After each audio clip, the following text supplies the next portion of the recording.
Hi, Hope so here. And why does Minecraft rock? That's what I want to talk about today. I got a bunch of different reasons, and we're gonna go through those. And then when I'm done, we'll capture at the end of the day what I think it really comes down to, besides the community. Because I think, you, me, everybody else who plays the game and doesn't work on it necessarily have a huge contribution. But I think there's one thing this all boils down to about what makes Minecraft truly special. But let's name a few of the different things. Transparency. The way the dev and everybody else working on the game communicate with the player base. I think it's awesome. We had just not so long ago a video talking about how Henry and other people, Agnes and all of them, they get into public servers. They look on Reddit. They listen to the podcast, as we know, because how many people have been on guests on podcasts already. There's just a Twitter. You're always seeing discussion with them. There's a variety of sources, and of course all the mail we send to them. There's a whole feedback site. Supporting natural wildlife like bees, polar bears, pandas, and sharks. Obviously with sharks, they've said, we don't want to have sharks in the game. We don't want people killing sharks. And regardless of whether I think there's a way to introduce them or not, without it being something where they feel they're going to be harming the real life environment, doesn't mean that they don't care about the environment just because we disagree about how they go about it. And like with the polar bears, there's no loot really. There's no reason to kill them. That was something that was important to them. And pandas, I think, are awesome. It was really brought in because of their move with China. Was a way of signaling that. But I think that's awesome. You guys see them eat bamboo. I love that they have the different, not so much color styles. Yes, there is the brown one, and there's the angry one, and the snotty one. But like the snotty one will blow that slime ball, or they'll do the little flips. I think that's really what makes pandas awesome, is those different behaviors that the different pandas have. I think that's fantastic. And then of course we saw all the craziness with Kojo, with the bees. I think that was just awesome. The video they did with him, the presentation at Minecon Live when they announced it, the hives and the nests, and just the whole way all of that was introduced, I think was really cool. It's one of those things that I think makes Minecraft rock. Minecon Live, Minefair. Obviously this year, the festival, Minecon Festival, Minecon Live Festival, whatever it's called, was delayed, canceled. I guess would be more postponed until next year. But that's okay. That's understandable. But the fact that they do that and that they're bringing that back, it used to be a very live, in-person event. That's really cool. It's great to be able to see people. I know I'm looking forward to being able to go to my first one next year, getting to meet hopefully a lot of you and people that I look up to, and I'm excited to be able to see and meet creators and stuff. That helped get me into this, and you hosts and fans and fellow podcasters that are going to be there. Super exciting. But it's awesome because like this would have been my first year attempting to go, and so if they didn't do Minecon Live aspect as well, a lot of years I'd miss out. I wouldn't know until those who had gone came out and did their thing. So that's awesome to me that they do the live, and that they're trying to merge the two. They're not keeping it to in person only. They're not sticking to just a live stream presentation, but they're bringing both of those together. And I keep moving away from the mic. I hope that doesn't butcher the audio quality too much for you guys. I apologize about that. But I love the fact that there's that combination between the live and the in person. As I mentioned in just the recent news video, that's next live is October 16th, which will be coming up here shortly as of today. That'll be next weekend, not this upcoming weekend. And I'm definitely hoping to do some live streaming of that coverage, talk about it maybe a little bit while it's going, or maybe we'll do something afterwards. Not for sure, but we'll figure something out. Definitely looking forward to that. Maybe we'll just hop over into somebody else's The Withering Effect. We'll see, or what the Spawn Chunks do. We'll see what everybody else has got going on, whether we do something ourselves or whether maybe we just go take a more active involvement elsewhere. I don't know. Support shown to both the player and creator base is another thing that I think is really cool.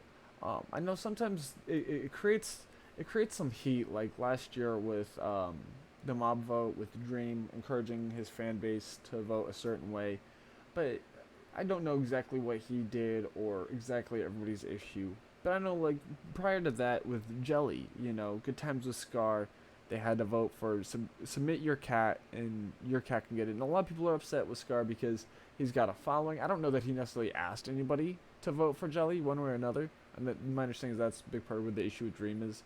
So I don't know if that's the same, or maybe that's where the difference there lies, is whether he actually asked people to do it or not. But either way, if you're a creator, if you have a following, that's something that anybody can do. 2 years ago, I had zero following. Nobody. My following was my wife and my brother and my kid.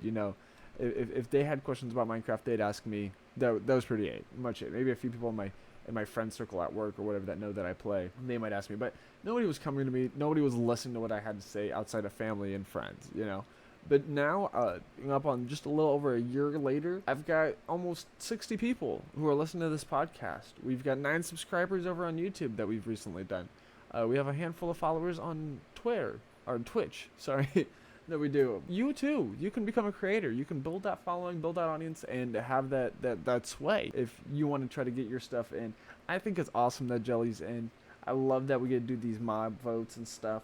Are there issues with them? Sure, absolutely. There's things I could nitpick about it, but that's not what we're talking about today. Today we're talking about the things that rock, the things that Minecraft nails, and whether that's Minecraft Dungeons. Let's talk about that for a second. Dungeons is another reason why I think Minecraft rocks, because we don't just now have this creative survival, a million and one ways to play Minecraft itself.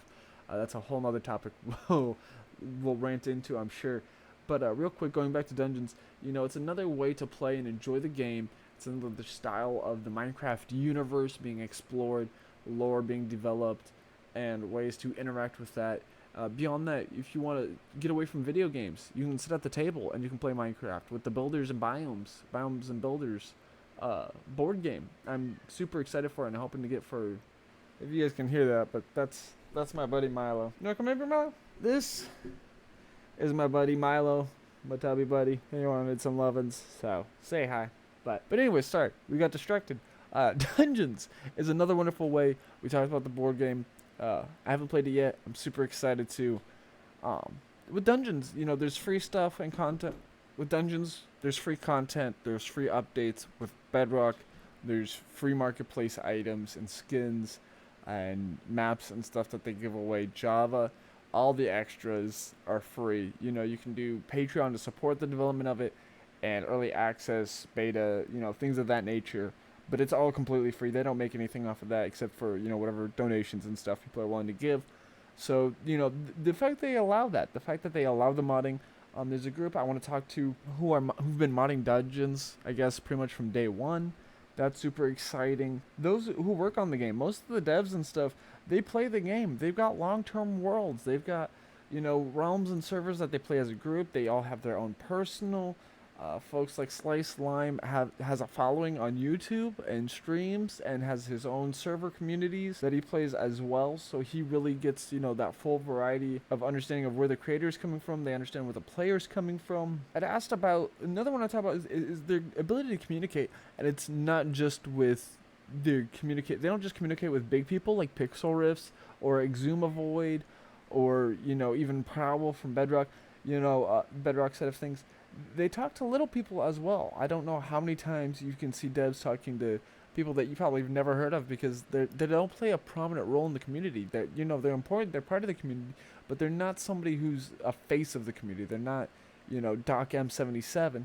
And for example of that, a while back I'd read an article from Slice Lime on Reddit concerning technical and Redstone and updates and changes that are going to happen there. And I couldn't find it. I wanted to put a link in one of the videos I made previously, podcast episode I made previously, and I couldn't find it. So I reached out on Twitter and I asked, and he himself, I was just asking the community, if anybody knew where it was or had a link to it, responded with the article in question, asking, is this what you were looking for? And it's like, yeah, that absolutely was. There have been times that I've tagged Kojo if I saw something funny with bees or whatever, and got some interaction there. Mark Watson, recently, we and him were talking about Magic the Gathering and our experiences and how it was a little bit different for him growing up and the environment he was in versus me and the challenges that posed. And it's just really cool to be able to talk to these people, even not about things that aren't Minecraft a lot of the times. And I know that's one of the struggles they have is when they try to talk to us about things that aren't Minecraft, things about them, when the community wants to just go Minecraft. Remember, they're people too. But Helen Angel, huge member, might no longer work at Mojang anymore, but she is still very much a part of the community. She is a huge advocate for Minecraft. She's a huge advocate for things. I mean, hashtag squid milk, anybody? But just very sweet lady. I've never met her in person, but I've had the opportunity to DM her a couple of times. I've seen her in some different discords. Um, she was the first person to be interviewed on or Mojangster, I should say, to be interviewed on the Void Frogs. Sorry, Helen was the first one to be interviewed on the Void Frogs with Tim Stifler and the Q Magnet. So to me, that is super awesome. How often these folks are willing to reach out into the community, how much they uplift the community. She's repeatedly expressed her acceptance and of folks reaching out to them, encouraging them. Lady Agnes is another one, super big on Twitter. Can't wait to hear her be interviewed. That would be awesome. So, nudge, nudge, Lady Agnes. We'll send you some kitty pic. They're very aware of the community. Maps featuring Stampy on console. Way back in the day, the 2020 April Fools map shot and had some references to Direwolf. Dungeons referenced an achievement to Pixel Rifts.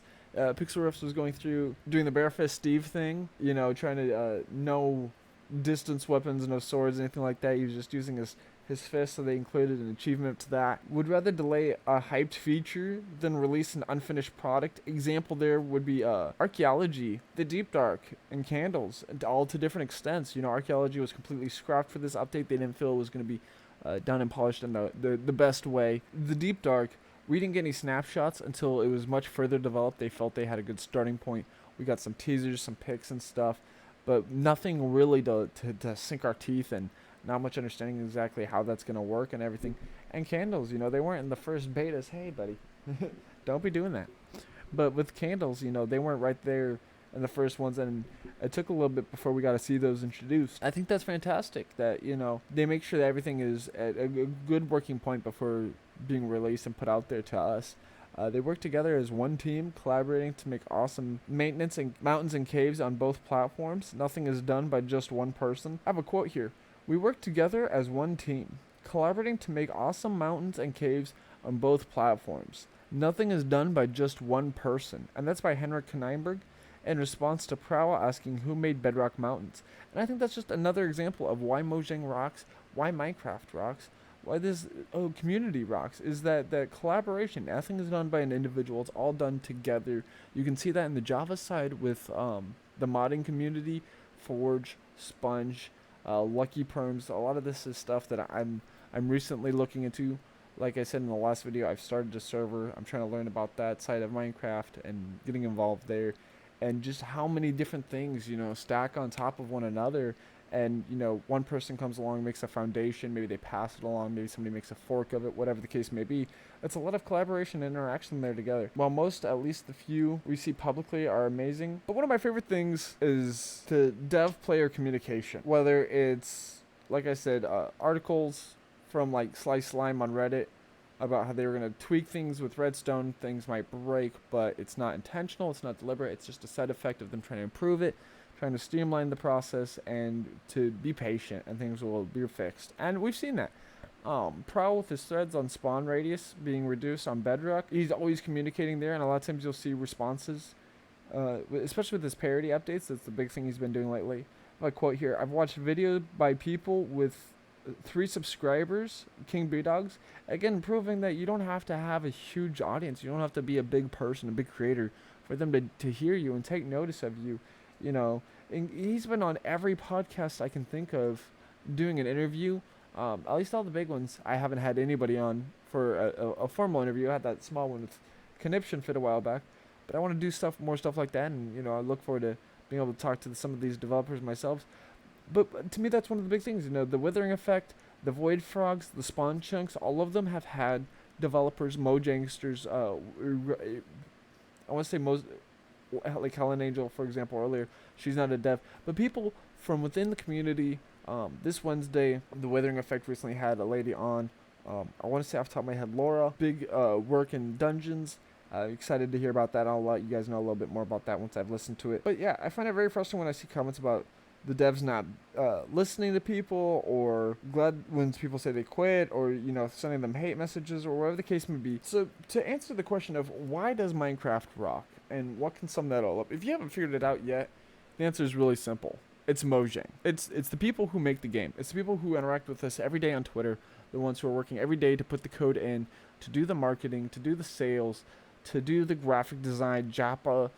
He's always getting updates and showing you guys examples of his work with the artwork and taking in input there, working to make sure that, people who have color issues, people who have auditory issues, trying to make sure it's as flexible for everybody as possible, as inclusive as possible. And Mojang, to me, at the end of the day, set aside the community, what does make Minecraft great? It's the team working on it. Mojang, the Mojangsters, as they said in the Void Frogs. Because without them, we wouldn't have a game for there to be a community to rally around. It wouldn't exist. We've gotten a little over a decade of updates, and we paid for this game one time. I know that in another 10, 20, 30 years, I might have grandchildren, and they could be playing this game. And I think that is awesome. I thank you, Mojang. If any of you watch this, thank you from the bottom of my heart for everything you do. I appreciate it. I love this game. I look forward to talking to you guys all more. I've been High Hopes. I hope you love Minecraft. And let me know real quick, why do you love Minecraft? Why does Minecraft rock to you? Thank you. Take care.